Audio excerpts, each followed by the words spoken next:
Hello everyone, welcome back to our channel. For today's Comics Kwentuhan, we have new comic book creator of Captain Voltar, Sir Ariel Navarro. Hello sir, Hello po, good evening po. good evening. Ah, Para sa mga nakikinig sa atin sir, na hindi familiar with your work, saan po nila makikita yung work nyo? Bali po, yung pong work ko po is already uploaded po sa digital through my Facebook account po, through my Mm-mm. Facebook username din po. Okay, so ano yung Facebook username mo sir? Ariel Bali, Navarro. search Ariel Chavez Navarro po. Okay, so doon naka-upload si Captain Voltar. Opo, Okay. doon po sila available Um, mabasa po. Meron ba tong physical copy, sir? Bali, yung physical copy po, through traditional, meron na po siyang available. Mm-mm. Pero yung digital po so far is nirestart ko po siya nung 2021 lang po. Okay. So, So, for those who are interested, paano sila makakapag-avail ng physical copy ng comics mo? yung physical copy po, you can PM me for more inquiries po through my Okay. Facebook account. So, Opo. add na lang natin si Sir Ariel para makapag-avail. Pag-usapan natin ngayon yung Captain Voltar. Very interesting kasi when I see your cover, ang nakalagay ay hindi Captain Voltar yung Yes po. yung logo. Yes po. Bakit ganun, sir? Bali, nung nag-start po kasi si Captain Bolter nung grade 6 pa lang po ako, elementary days ko po nung time na yon. Since nahilig po ako sa mga superhero within that time dahil nga po sa panonood ko rin po ng mga American animation that time. So, um, nung grade 6 po ako, kasama po yung kaibigan ko, naisip po namin na gumawa ng superhero. Mm. Since that time po is yung comics po sa Pilipinas ay hindi na po ganun ka sikat dahil nandyan na rin po yung pagsulpot po ng mga media kagaya ng TV at saka internet na rin po that time. Mm. So, that time din po kasi since aminado naman po ako, hindi po talaga ako marunong mag-drawings. So, tinry ko po siyang gawin muna sa paper, Oslo paper to be specific po. Then, kasama po yung kaibigan ko, doon po namin sila iginuwit. Then, since limited din po yung alam ko that times kung paano po gumawa ng comics ay ah, medyo natigil din po siya to be honest.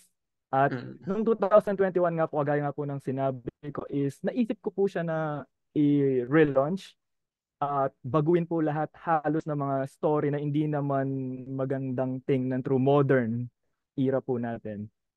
So, naisip ko po, since ang una pong nagmamayahari po nung character nung kapangyarihan na ni Captain Volta ay yung side character po na si Voltron that time, nung nire-launch ko po siya, naisip ko po na yun po yung gamitin ko po munang reboot niya po.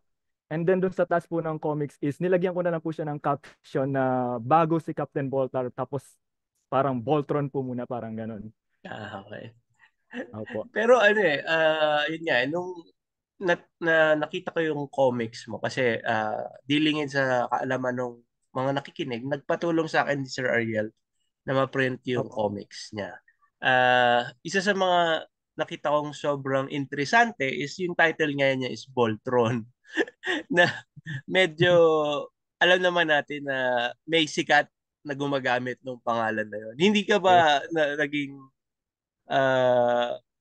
nagambala na hindi kaya malito yung mga tao dahil Voltron yung ginamit mong pangalan? Yes sir. Honestly sir, hindi ko rin po talaga matandaan kung bakit nga po ba Voltron yung naisip ko. Basta ang alam ko po that time is yung inspiration ko po, hindi ko na nga po naisip to be honest yung pangalan na Voltron galing po dun sa mga robot na alam niyo po Ah, yung dati po na robot na classic na animated dati. Actually, late ko na lang pong nalaman na may Voltron na po palang name that time. Since ang okay. focus po kasi that time is hindi naman po mga robots. So hindi po talaga ako familiar na may Voltron that time. Ang familiar ko lang po is si Voltes 5 at saka si Deimos. To be Mm. honest po. And then lately ko na lang po nalaman nung may nagsabi po sa akin na yung pangalan na Voltron ay taken na. Hindi mo ba alam yun yung robot na yun nga yung may limang part? So, Ah, doon ko lang po talaga siya honestly nalaman. At sa totoo lang po, yung Nagambala, hindi naman po kasi ang purpose lang naman po ng comics ko is not to sell, I mean to just see it physically from digital using my phone and to print it into physical copy. Yun po talaga ang Okay. purpose So, po nun. ano siya? So, bali, sinasabi mo na yung comics na ginagawa mo is mostly for you lang talaga. Para sa Yes sarili po. mo. Yes po. As a form of hobby, ganun po. Hmm. Yun po. Hindi po Okay. siya talaga for sale before. Nung naging ano na lang po siya, na isipan ko na lang po siyang ibenta nung naging possible na po siyang ipaprint through digital at sa Hmm. inyo din po. Yes po. Okay. So, yung kaibigan ko rin po, nirecommend niya na, okay, so, try mo siyang ibenta kung may bibili. Go. Parang ganun Hmm. daw. Okay. So, ano tayo? Balik tayo sa simula. Okay. Opo. Para sa mga nakikinig, ano yung paano mo ma-describe yung comics mo na Voltar? Merong gustong bumili. Ano yung pinaka gist or yung buod nung kung ano si Voltar? Well, to be specific po, since yung reboot version po niya is yung Voltron, so dun sa three issue part na po na yun is makikita po natin kung paano po talaga siya nagsimula in detailed way. And then, dun din po sa, pagkatapos po kasi yung ma-launch nito is gusto ko na po siyang ituloy into Captain Voltar after maybe this year to be specific po is maybe by May or June, ganyan po. So, yung sa well, ang masasabi ko po sa character ko is since naging fan po ako ng superheroes since nung elementary days ko po is kung mahilig po kayo sa superhero, feeling ko po mamimit po ng Captain Voltar at saka ni Voltron yung gusto po niya since naisipan ko po na bigyan po siya ng slice of life and medyo fantasy na kung saan Mm. pwede pong makarelate kahit sino po. And magi-start po kasi si Captain Voltar dun sa naisip ko po na nung high school hanggang yun nga po, hanggang sa present days po niya as a worker po. Mm. So, si Captain Voltar, si Voltron, ang adventures ba niya is based sa Pilipinas? Yes po. And Okay. So, honestly, may pinagbasehan din po akong may tao doon para yung nga po, para hindi na po ako masyadong mahirapan na maggawa ng kwento and at the same time is para mas marami rin pong makarelate in the future.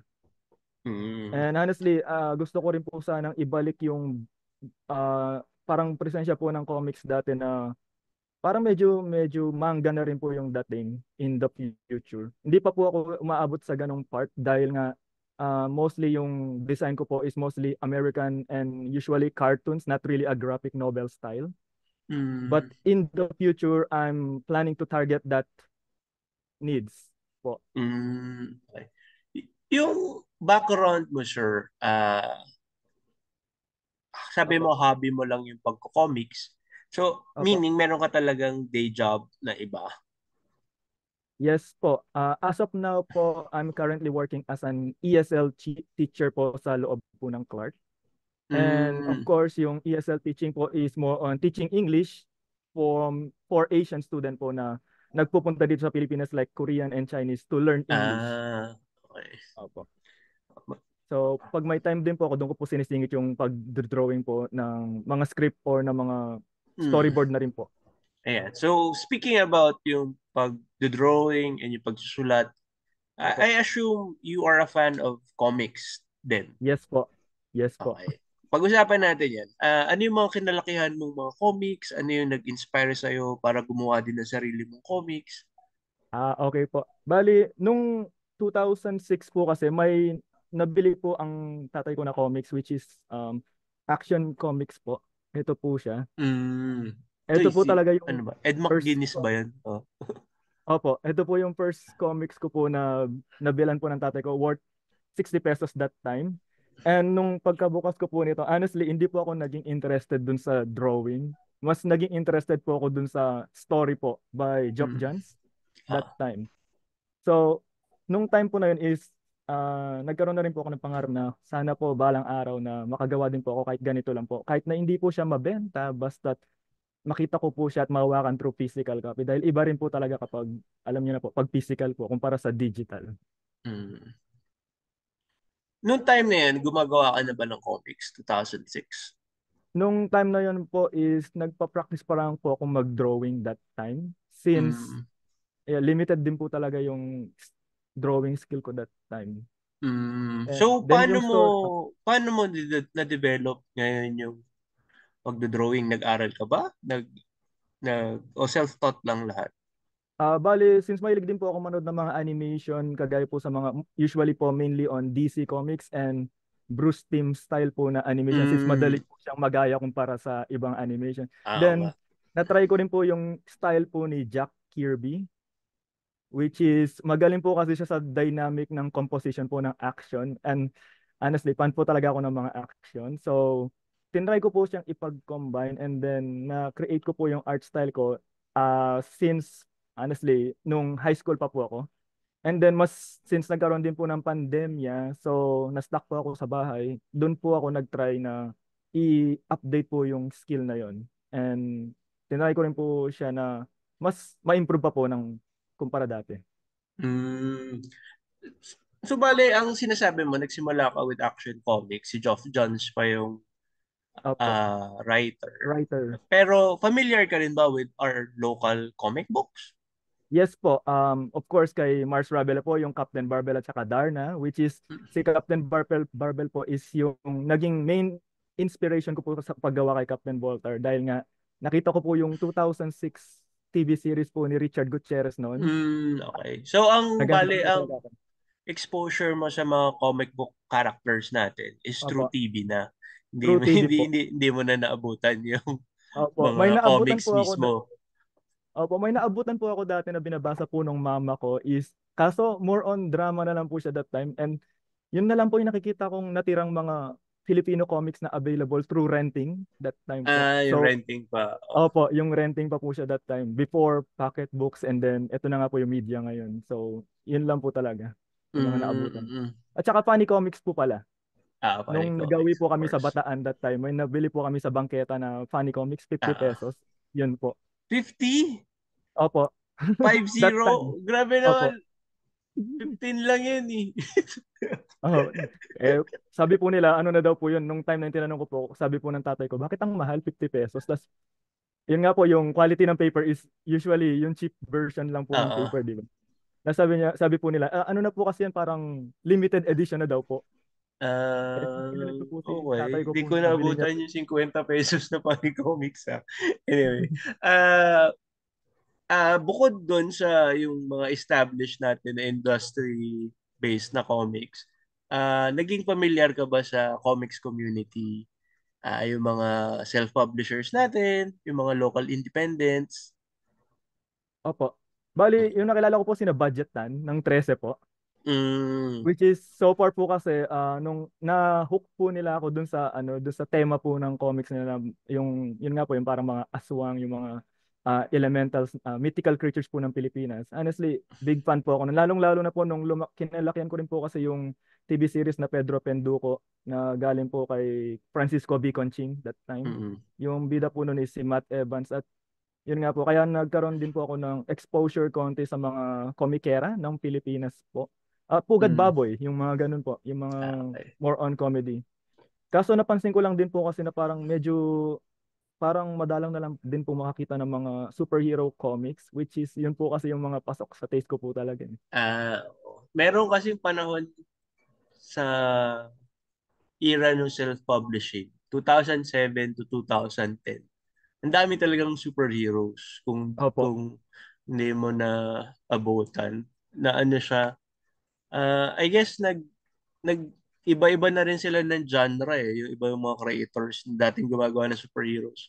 Gumagawa pa rin sila ng comics pero either nag-iba na sila ng tema opo, or may superhero pa rin pero sobrang deconstructed na. Kumbaga, hindi na siya opo. talaga yung traditional na superhero na mga kwento. Yun nga, ay isa sa kinatuwa ko nung nakita ko yung gawa mo, ay superhero nga siya. And Opo. karaniwan kasing sinasabi ng mga hindi naman masyado uma-attend ng mga events natin ng comics na puro superhero lang naman yung mga comics natin. Yun nga, katulad na sinabi mo, wala na nga gumagawa eh. Opo. Oo. Yun na nga po yung ano eh. Parang yung tao po kasi ngayon parang syempre nga po hindi ko po alam kung tama po ako sa opinion ko pero sa tuwing naghahanap po talaga ako ng mga Filipino comics ng ngayon, I mean, kagaya po nung sa inyo yung kay Bathala po honestly. Um sobrang rare na lang po. Usually napapansin ko po ngayon yung mga napapublish din po sa Black Ink Company Mm. which is yung usually mga romance po. Ganun po yung nakikita ko po ngayon. So, fantasy usually yung mga isekai na tema yung napapadpad sa ibang mundo ganun. Pero Ah, yung mga superhero po talaga ngayon is sobrang rare na lang po talaga. At mm. napapansin ko rin po ngayon sa DC pero medyo naglelay-low na rin po sila sa mga story dahil usually nag-focus na lang po sila ngayon sa mga crossover and multiverse na tema po. So, Oo, naintindihan medyo ko ano naman eh, po yun. medyo medyo problema yun ng American style of Opo. superhero universes nila. Mm. Uh, Balik tayo sa Captain Voltar. Anong Opo. plano mo with that title? Kasi parang yun nga, di ba, nagsimula siya para lang sa sarili mo, pero Opo. ngayon na naiengganyo ka na rin ng mga kaibigan mo na ibenta din sa iba. Opo. Ang Captain Voltar at Voltron ba ay may definite na ending na? Meron ka na bang naisip mo na ba yung Ah, buong kwento nito?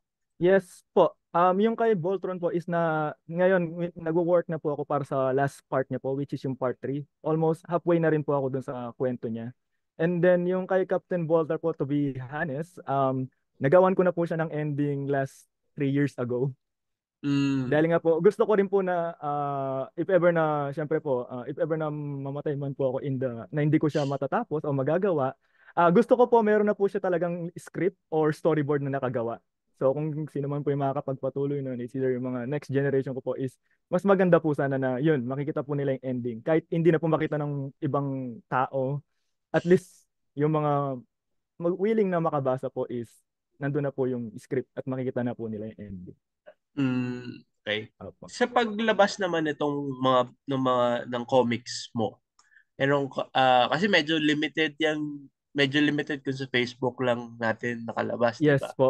May Yes po. plano ka ba na ilagay siya sa ibang lugar or halimbawa ilagay sa mga tindahan yung comics mo? Honestly, nagtanong-tanong na rin po ako kung kung pwede nga po ba siya. Usually yung mga natatanggap ko pong sagot is hindi. So, nagtatry po ako ng ibang form of media kagaya po sa sa YouTube kung pwede pong magsingit po doon through Wait, saan ka vlogging. nagtatanong ng mga tindahan? Kasi dyan sa inyo? Uh, Meron pong mga malalapit na mga tindahan po dito na nagbebenta po ng mga iba-ibang bagay. So, Ah, honestly, diyon ko po siya unang naisip na, bakit di ko po muna i-try dito bago po sa mga malalaking area okay. po. So, meron So, naman pong so, isang tumanggap. so may tumanggap na isa. Meron naman po. So ang area mo is sa Pampanga, right? Opo, magalang po. Nasa may Magalang. Okay. Opo.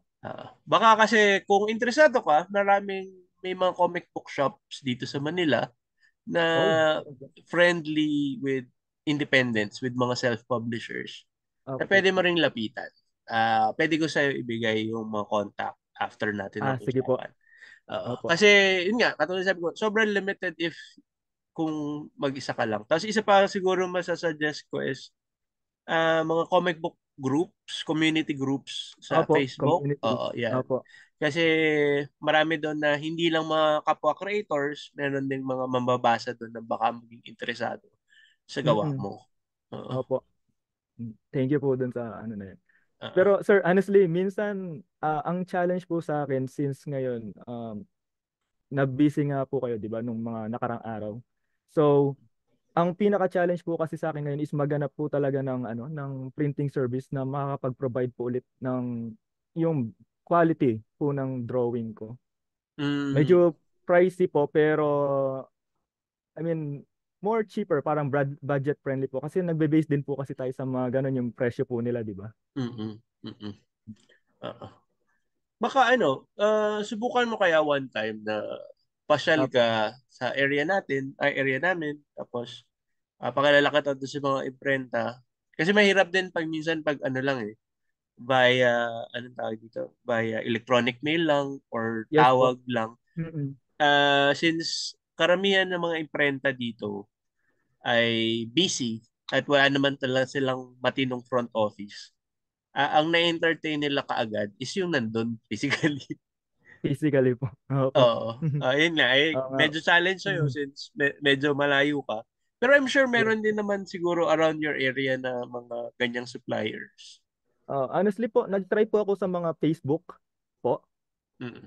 Sa mga may mga nakakausap din po ako ng mga printing shop po or printing service provider po sa Facebook na okay naman pong kausap. Although nagkakaproblema po pagdating sa shipment dahil minsan po naliligaw po yung parcel mismo kaya yun nga po medyo nagtatagal bago dumating dito. So, Wait, yun yung lang naman po yung pinadala ko naman hindi naligaw, di ba? ay hindi bilis nga po sa totoo lang.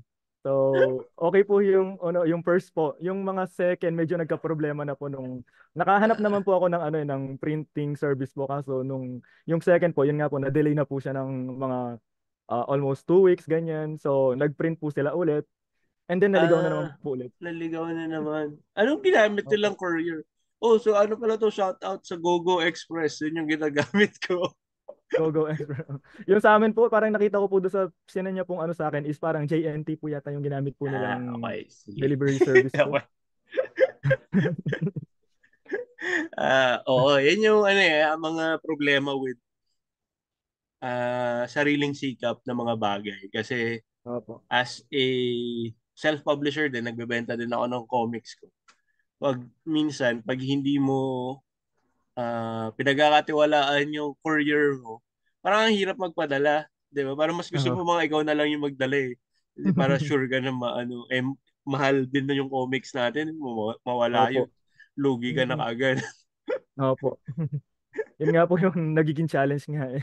Oo. Pero yung printing service naman po is okay naman po silang kausap so far. So, yun nga lang po, nagkakaproblema lang po talaga pagdating po sa shipment po talaga. Yun nga po yung naliligaw Mm, lang po. yun talaga. Mahirap talaga yung logistics ng shipment eh. Opo. Nag-try din po kasi ako maghanap dito sa area namin ng mga printing service. Hindi naman po sila ganun ka-knowledgeable pagdating sa comics. Yung Ah, format po ng comics, ganyan, hindi po sila familiar. Kaya wala po talaga akong makitang ano dito na printing service na makakapag-provide ng maayos po na pag-aano po ng pagpiprint po ng mga comics po. mm. Kamusta naman? Kamusta naman yung nakadalawang issues ka na? Opo. Meron nakikita ko pag pinopost mo may mga nagko-comment na kung saan nila mabibili. I assume Yes kinontak po. ka nila. Kamusta Opo. naman yung reception ng tao dun sa comics na ginawa mo? Well, yung issue 1 po is usually na curious po sila bakit daw po puro fight scene yung nandun and then wala po talaga yung pinakakwento niya lang po is nandun lang po sa patapos na po siya and then cliffhanger pa po na itutuloy ganun. So, Mm. nagtatanong po sila bakit ganun daw po yung parang platform o ng kwento ko. Bakit sinimulan ko siya agad into fight scene not just an basic explanation po dun sa mismong origin story po. So Mm. sinabi ko po sa kanila na ito po kasing comics na to ay nakahati po siya talaga sa 3 issue. So yung first issue po talaga is gusto ko siyang simulan into action since mahilig nga po ako sa action. And then yung second part po, doon po talaga ilalabas yung origin story. And then yung last part Mm. po is doon po talaga ilalabas yung ending po para kay Voltron. Gusto ko po Mm. kasi yung part 1 is kalahati, 80% po na fights in 20% na explanation. Dun po sa second issue is 90% na kwento and then 10% na fight scene. And then dun po sa last is 10% na kwento and then 90% na fight scene po yung sa dulo. So, Ah, yun po yung so naisip yun ko yung po. ratio ng storytelling na ginawa mo Yes po. tapos set siya for tatlo. So yun, so mga sumusubaybay sa gawa ni Sir, ang ending malapit na. Tapos mo na ba yung issue 3? Yung issue 3 po, almost, siguro po tansya ko nasa 10 pages na lang po yung kulang. And Mm. then, go na po siya nun. Target ko po na date is by April. Kung hindi po masyadong mabisi or kung wala po magiging mga ah, problema dun sa comics po. Gaya po ng printing service, ganun. Okay. Baka matulungan na kita doon sa third. Kasi medyo Opo. nalilibre na ulit. Sige po. Tawag dito, ah, ikaw, ba meron kang katanungan about comics in general na pwede nating pag-usapan para Well, naman doon sa baka katanungan din ng mga nakikinig sa atin ngayon. Well, honestly po sir, may mga kilala po ba kayo ng mga ng mga comic artist po na wala man po dito sa Pilipinas pero nandun po sa ibang bansa? Kagaya po ng mga Pilipino nagtatrabaho sa Marvel Comics or DC Comics. Ganun. Okay.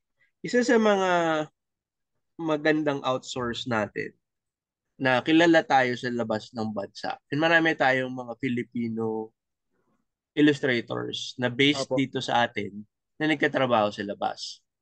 Okay po. As in, dito sila nakatira. Tapos, Ah, ang work nila is published by Marvel, DC, Dark opo. Horse, and others. Pero Mm-mm. ang tanong mo ba is kung meron bang Filipino na outside din ng Pilipinas? O Opo, yung, parang Pilipino po sila kaso nagstay na po sila sa Amerika dahil nga po sa way ng trabaho po nila ganun. okay. May Ang pinaka na pinaka pumapasok sa utak ko ngayon is yung mga mm, matatanda na umalis opo, noong 1960s, opo. 70s. Yun, Sina Wills Portracio po. hindi, si Wills doon na ata pinanganak or nag-move doon kaagad nung bata siya. Pero Opo. yung mga dating nag-work dito, sina Mang Alex Nino, sina Del Nandun na po si Barras, yan, sina Nestor Redondo, yan, Opo, si Nestor si Redondo. Francisco Alcala, yan, mga nag-work, na-base dito, nag-work doon, tapos eventually nag-move din doon. Okay po. Oo. May nakita po kasi akong pangalan dati sa isang sikat na comics ng Marvel, yung Planet Hulk po yung title ng Si comics. Primo, si Carlo Pagulayan. Oh, yun po si Sir Pagulayan po. So, Based yun dito. dito po siya na nun. Dito siya Honestly, based. nung bata po kasi ako talaga is ah since dinevelop ko nga po yung art style ko into like American animation, gusto ko po sana dati na pangarap ko is makapagtrabaho po sa DC Comics. Mm. Kaso Pero nung parang lumaki-laki, ang alam ko ngayon is mas lumiit na yung mundo since mm, with the internet. Kaya karamihan din ng mga illustrators natin, nagagawa nila na nag-work sila for foreign publishers pero dito pa rin sila nakatira. opo. I guess you just have to research mo Mm-mm. kung alin yung mga kumpanya that's accepting pitches for illustration and other work.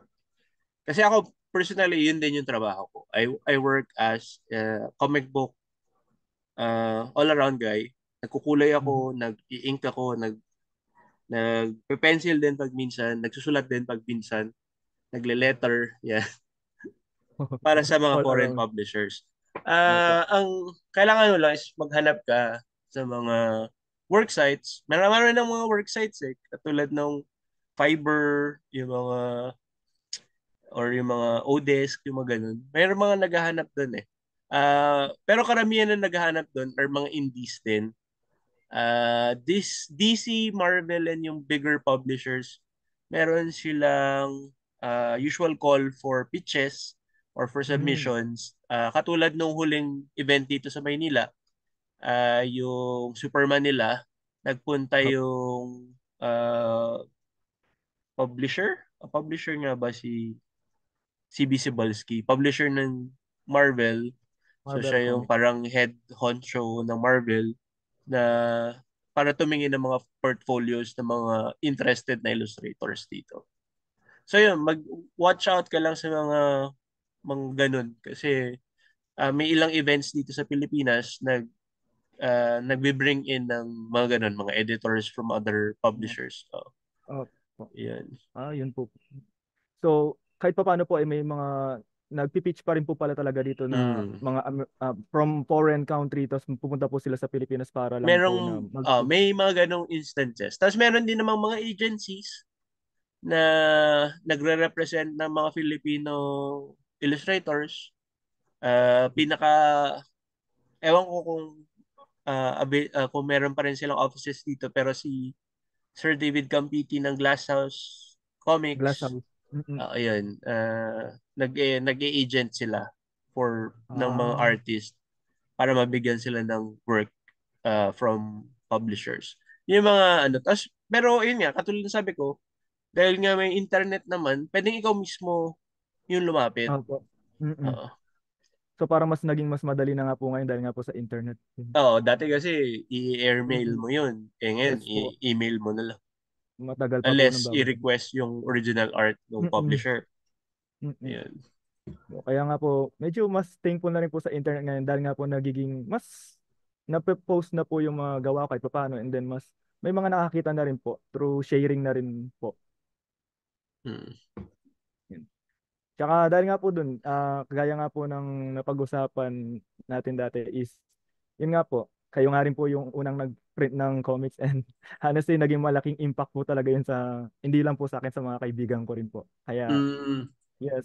Kasi, dung sa time na yun po, sabi nga po nila, ang layo na ng narating ng gawa mo, parang hindi ka mukha dati na, yun nga, yung nakikita lang po siya sa True Oslo, and then black and white. Problema ko pa nga po nun yung pangkulay kasi nga po, pricey na po talaga siya that time.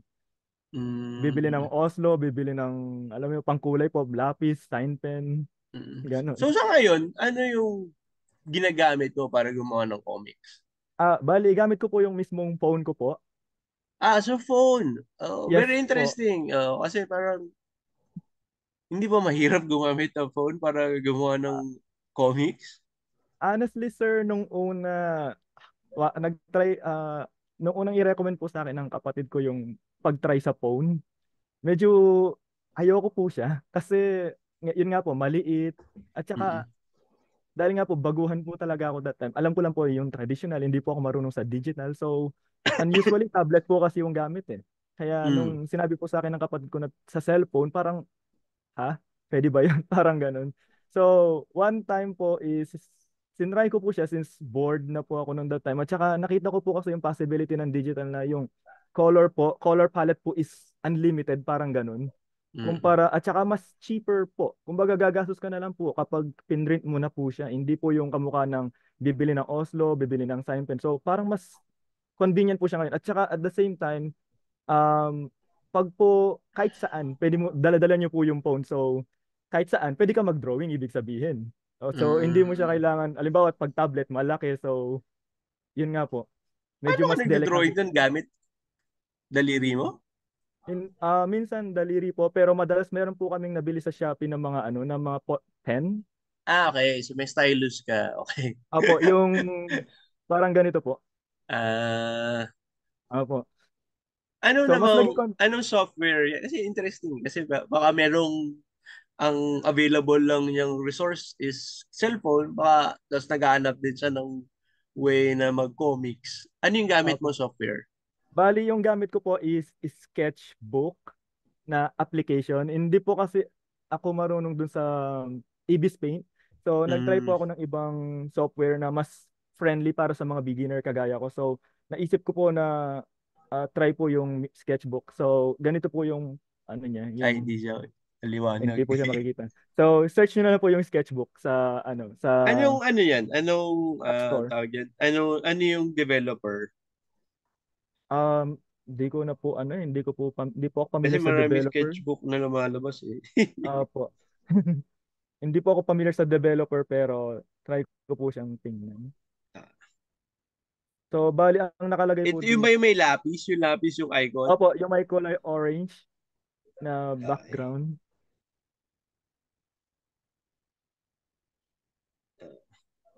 Opo, yun nga po yung may lapis na na may orange background. Top 6 free in art. Tapos free siya.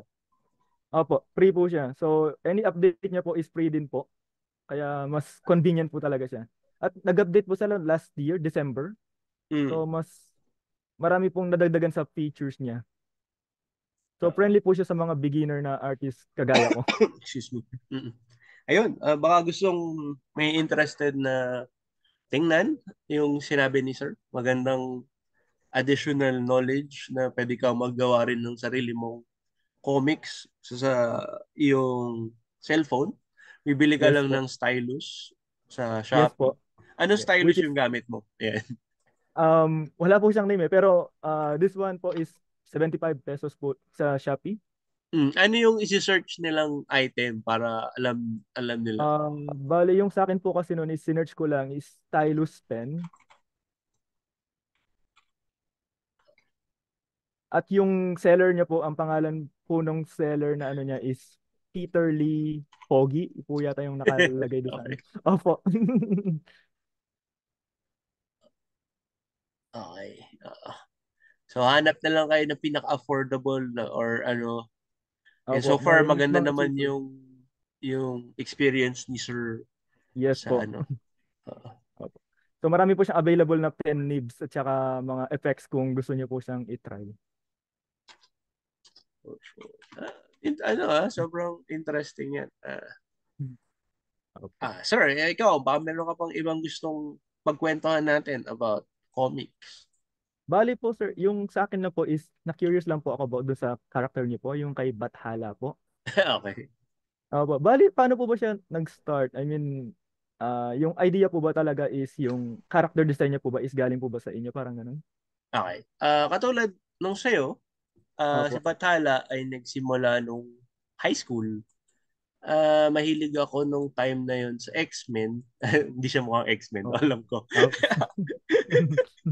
Pero yun nga, may mga kaibigan ako gumagawa kami ng comics nung high school kami.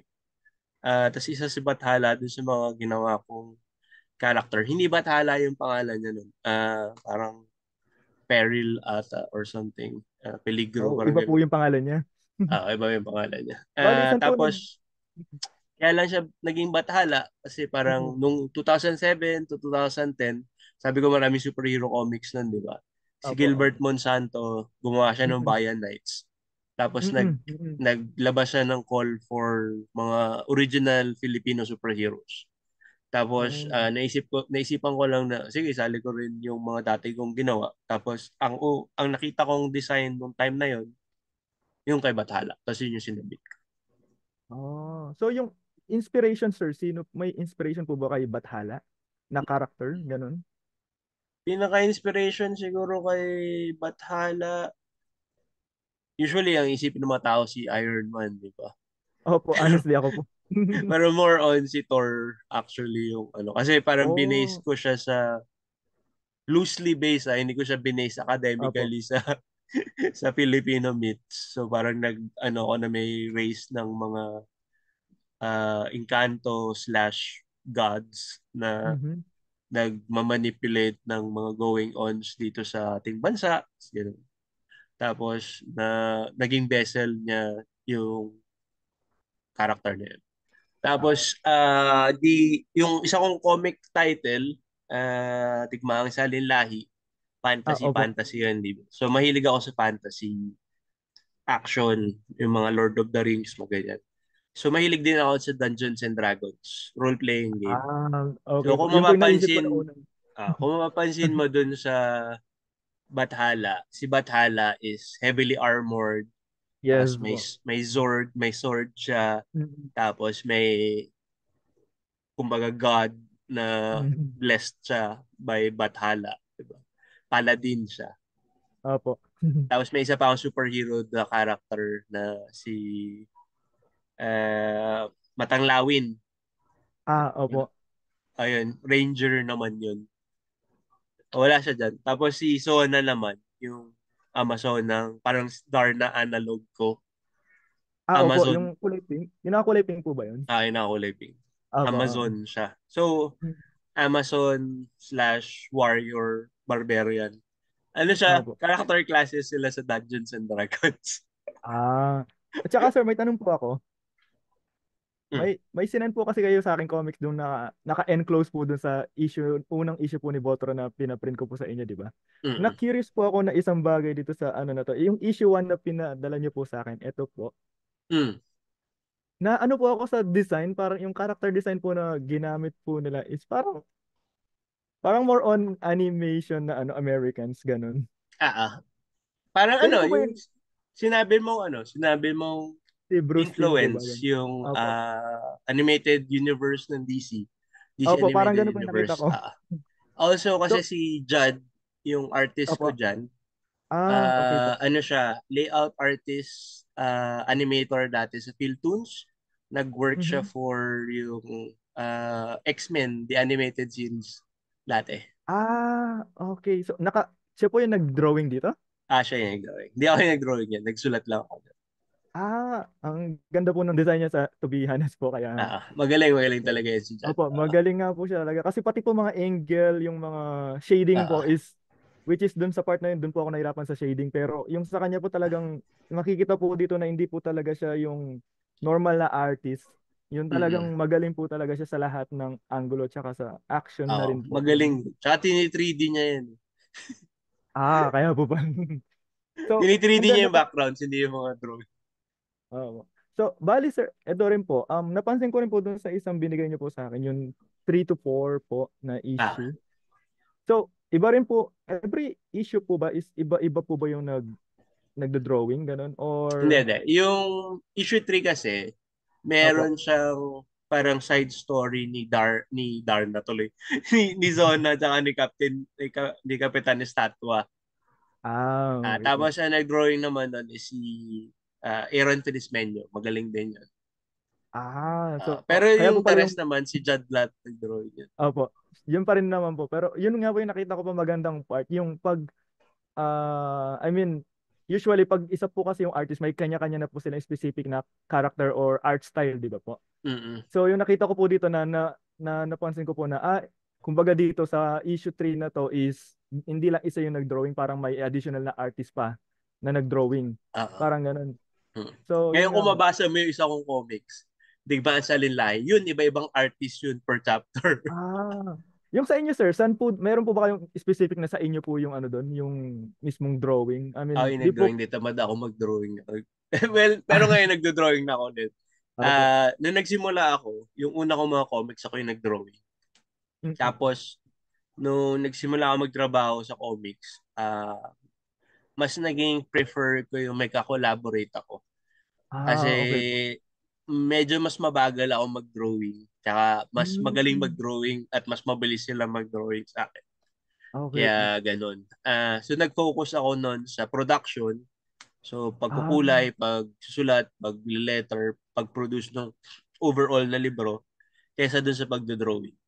Pero ngayon recently, nagbalik ako sa pagdodrawing. So meron ako isang chapter ng comics ko na ako yung nag-drawing. At meron pa akong ibang mga ginagawa currently na ilalabas ko either this year or next year. may mga paparating na po kayo na release new po ulit. Meron may mga akong Ah, releases. okay Na po. ako yung So nag-drawing. parang, kayo. Sa inyo po, sir, yung art style niyo po is loosely, may mga inspiration po ba kayo sa naging art style niyo po? Hindi ko naman tinatago na ang pinakamalaking influence sa akin is si Rob Liefeld noong Rob Liefeld, 90s. Deadpool. Deadpool, Opo. X-Force, Youngblood. Mm-mm. Yan. As in, doon ako lumaki sa pagbili Ah, ng comics niya. Hindi lang naman si Rob, pero si Rob yung pinaka parang paborito ko noong time na yun. mm, Kasama nandun si Will, si Jim Lee, si mm-mm. Silvestri, yung Image 7. Todd Tapos, McFarlane. si Todd McFarlane. Hindi ako masyadong may kay Todd. Pero, Ah, yan, yung mga nabanggit ko. Tapos si, Art Adams. Art Adams, Art actually. Adams. Mm. Oo. Tsaka, So siya, mhm, manga in general. Berserk, Nemiura, Bastard, mhm. tsaka Lodoss War. Yan.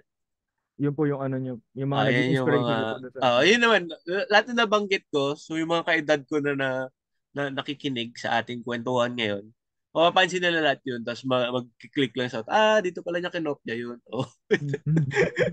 Oo nga po eh. Kasi parang naniniwala po ako na obviously naman is most ng mga comic artist po, hindi lang po sa Amerika, kahit na sa ibang bansa din po is syempre nakilala po yung mga original na comic artist po talaga ng Amerika since kumalat nga po yung American comics sa buong mundo, di ba? Mm-mm. So parang nakakapag ano lang po, nakaka-curious lang po minsan na kayo po yung creation po ninyo kay Bathala is yung kanino po ba talaga siya na-inspired at sino po ba yung mga role model niyo pagdating sa pagdodrawing? Kaya natanong ko po. Ah, ganun naman, Mm-mm. kaya naman ganun din yung tinatanong ko dito sa Po. kwentuhan. Mm-mm. Kasi parang mas ma-appreciate mo kung ano yung ginagawa niya eh. Pag alam mo kung saan sila nanggaling. Mm-mm. Mm-mm. Yung sa akin po kasi naging inspiration ko nun si Jim Lee kasi ang galing po Jim talaga niya Lee. mag-drawing at Oo. the same time kahit na nung time na yun is outcast or immigrant po siya that time. So since Korean nga po siya. So parang ang nakaka-inspired lang po yung story niya na from imbis na maging dentista siya is naging ano na lang po siya, naging comic artist. Talagang yun Ah, po yung hobby niya talagang pinaglaban niya. ngayon, ano na siya? Executive na siya sa DC. Oh, oo nga po eh. Grabe. Hindi niya na kailangan actually mag-drawing. Mm-mm. Honestly, di ba nag-start nga lang po siya sa paggawa po doon sa X-Men. Doon po talaga siya sumikat. Yung isang issue na may apat na cover, variant cover. Ano yun? Highest selling comics of all Opo. time. And then kahit paano kay ano din po ako kay Todd McFarlane dahil nga po yung hindi sa comics niya po kumbaga yung sa mismong soul creation niya kay Spawn na parang Mm, hindi niya lang nilimit sa paggawa ng comics ni Spawn kung ah, hindi talagang inexpand niya pa into movies, into video ah. games, into toy line po kaya yun po talaga is nakaka-amaze para sa akin. Actually, yung mga Mm. nabanggit nating creators, alam ko maraming mga creators na kaedad ko, even sina Mm-mm. budget, na na-inspire ng mga creators na yun. Kasi yung mga nabanggit nating creators, yung Image 7, parang Opo. pinakita nila sa buong mundo na hindi mo kailangan magtrabaho para sa Image, ay Yes. para sa Marvel at DC. DC. Mm. Pwede kang gumawa ng sarili mong comics at pwedeng Opo. yun yung i-market mo. Yun nga po yung nakaka-inspired sa kanila, di ba? Kaya yung Ah, naging matapang po talaga sila na kalabanin yung big two company ah, that time.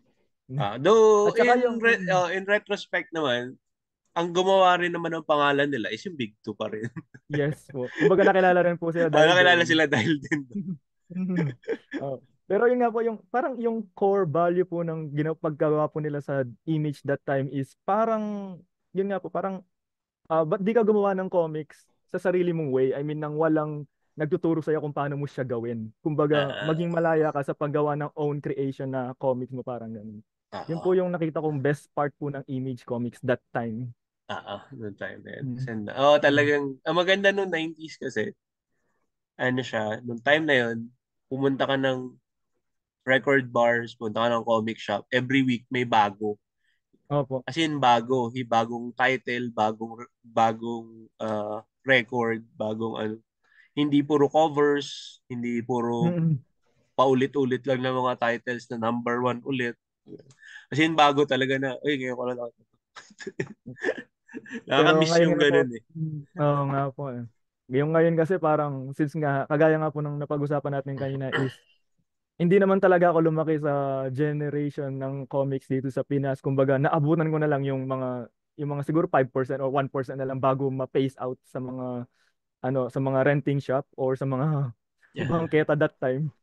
Kaya limited lang din po talaga yung alam ko po sa Filipino comics that time. So, Mm. nakilala ko na lang po talaga sila. Na-introduce na lang po yung mga Filipino creator natin through media, kagaya po ng mga palabas po sa 7 at saka sa 2, Channel 2 that time. Pero kung wala po yung mga yun, siguro feeling ko, yung mga alam ko lang po yung mga American illustrator, American creator lang po siguro. Yung sarili po natin feeling ko, hindi ko po kilala. Oo nga. Yun po. Nakita ko lang po si Carlo J. Capara, si Mars Ravelo, sa mga, Ah, yung mga gawa yung po mga nila, ano pero na, yung mga ano na, film tsaka TV na, hindi na yung mga actual na comics. opo. Sobrang mahirap na rin po siguro maghanap ng mga ganun ngayon, yung mga comics po ni Captain Barbell or ni Oo. Plastic Hindi Man. siya katulad kasi nung kultura nung iba sa Mm-mm. outside natin America.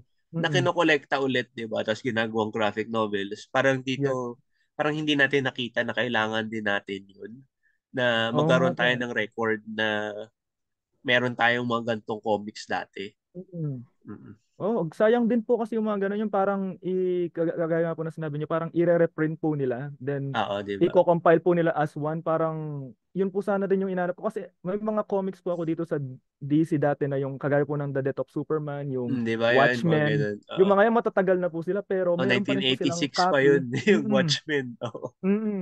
So may mga parang kahit na sobrang tagal na po nila, hanggang ngayon meron pa rin po silang mga lumalabas na Oo. bagong version or variant po nila na Tsaka yung ang parang kagandahan kasi appreciation. kung meron tayong ganyan is matututo tayong mga bagong creators from sa gawa ng mga Mm. nating creators. Ang malaking kawalan para sa atin na hindi nagawan ng mga koleksyon yung mga ganun gawa, Yes po. yung mga gawa ni Francisco Coching, mga gawa ni Alcala, mga gawa ni Mm. Nino, tsaka yung mga titles na tumatak at nagbago ng buhay ng mga creators na yan. Mm-mm. Kasi 'di ba naging mga pelikula yan, naging mga TV Yes po. series yan. Mm-mm. 'Di ba? Parang hindi alam ng karamihan na marami sa mga telenovela na pinapanood natin nagsimula sa comics yan. Mm-mm. Mm-mm. 'Di ba? Mga yung Blusang Itim, Kampanerang Mm-mm. Puba, 'di ba? Ah, po. Lahat yan Okay. mga comics Mm. yan dati.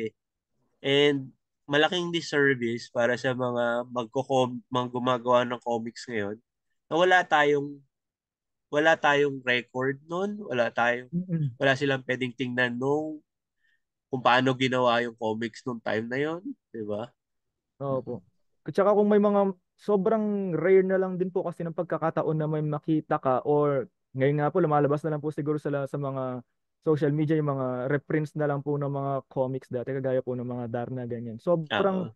hirap po Kasi nilang hindi pa buo, hanapin. 'di ba? Parang Mm-mm. hindi buo 'yan, Parang parang opo. isang part lang. Mm-mm. Sobrang hirap po na hanapin siya. Kung may makikita ka man po na collector, makikita nyo na lang po yung mga comics nila is nasa hindi na magandang sitwasyon since sobrang tagal na po. Parang sobrang delicate na po nung mismong paper na ginamit since galing pa po siya dati, di ba? Oo. Hindi po kamukha sa mga American comics na since nga na-reprint po, mas matibay, mas makintab, parang mas maayos po siya na tingnan. Oo.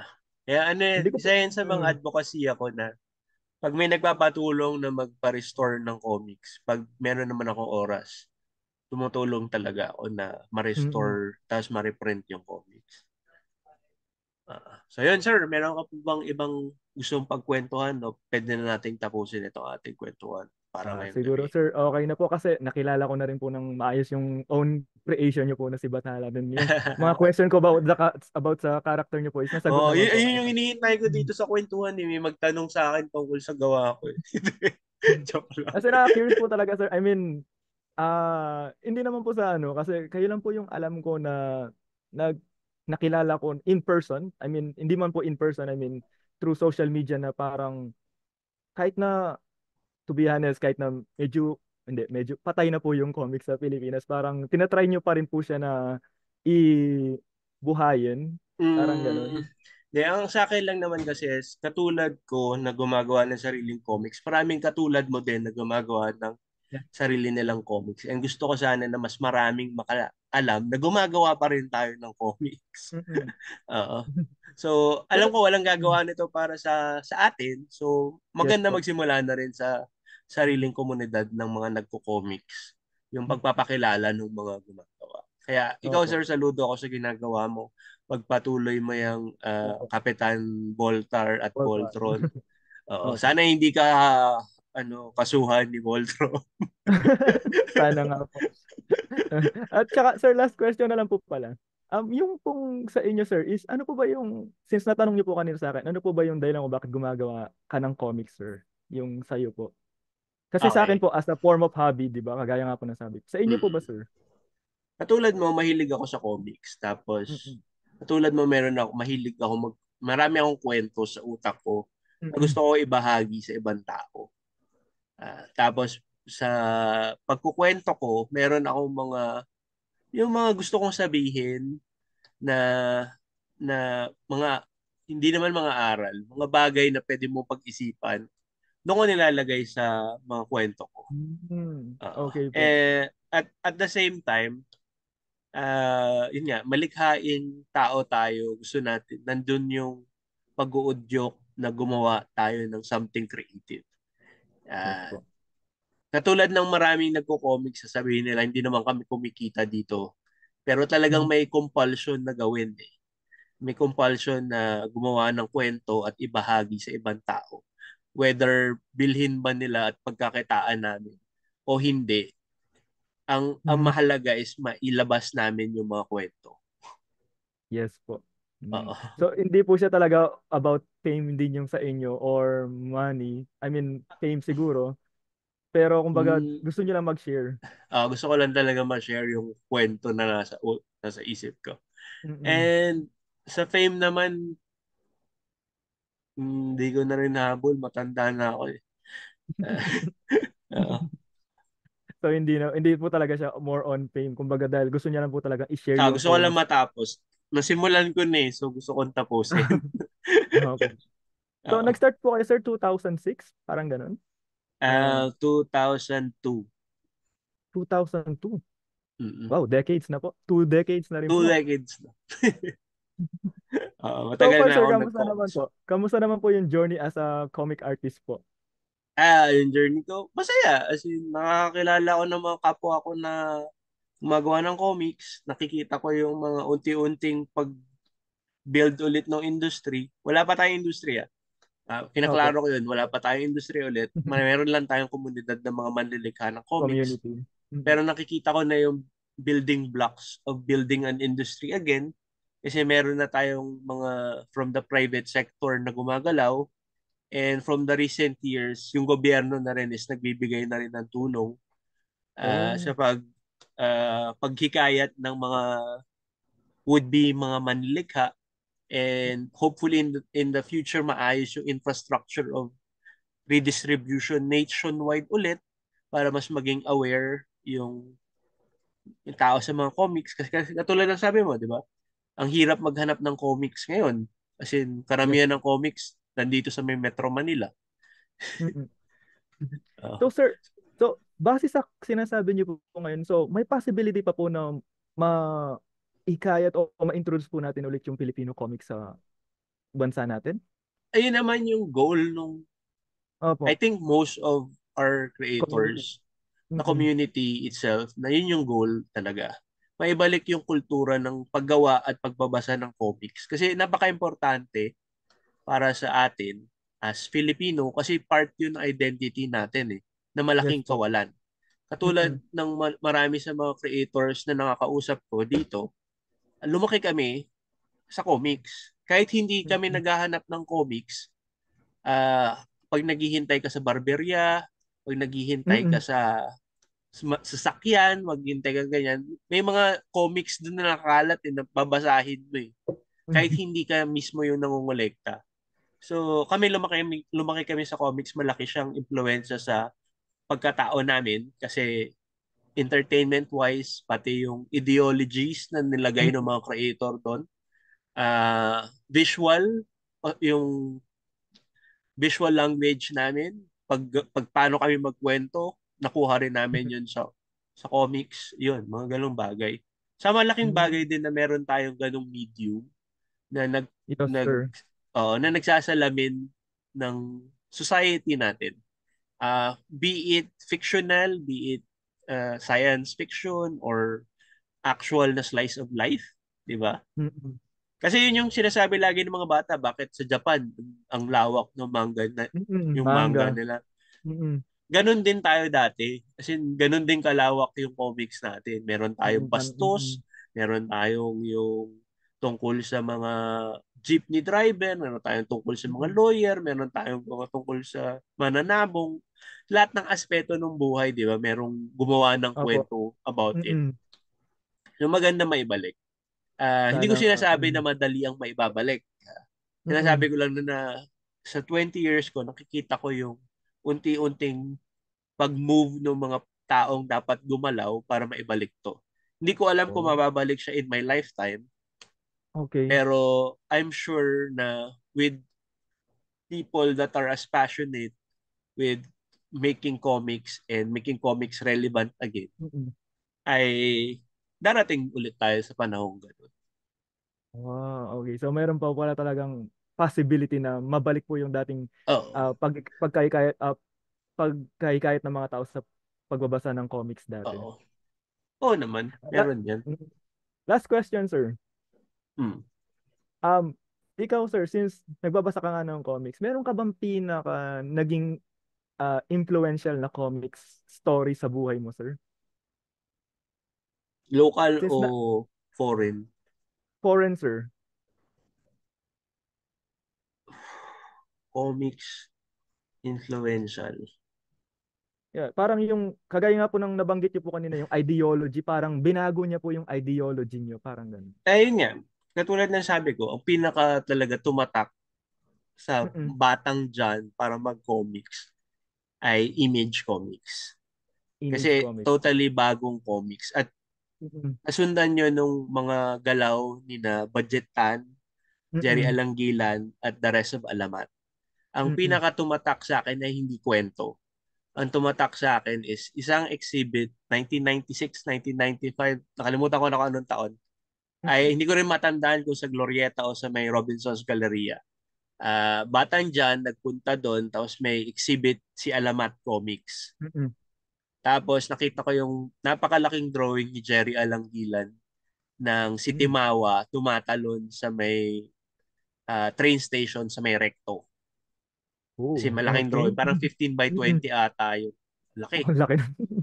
Tapos parang tinanong ko, sino yung nag-drawing? Tapos tinuro si Sir Jerry.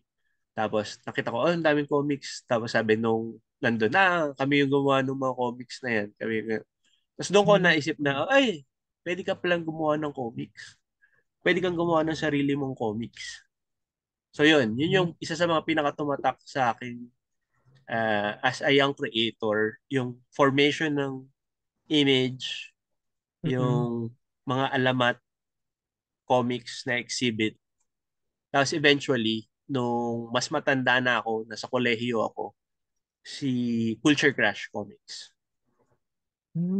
Okay Mm. po. So specifically sa mga naging legendary na storyline before po sa DC, sa Marvel, or kahit sa Charlton Comics man po yan. Wala po Ang Image Comics paborito po ko, ang talaga. pinaka-paborito ko talaga Mm-mm. ay Executioner Song. Okay po. Yung kay Rob Oo. Liefeld. Hindi, wala lang si Rob doon sa Marvel. Wala lang si Rob doon sa Marvel. Pero isa yun sa mga pinaka nagustuhan kong crossovers noong time na yun. Yung The Execution. Yun, Okay po. Executioner Mm. Song.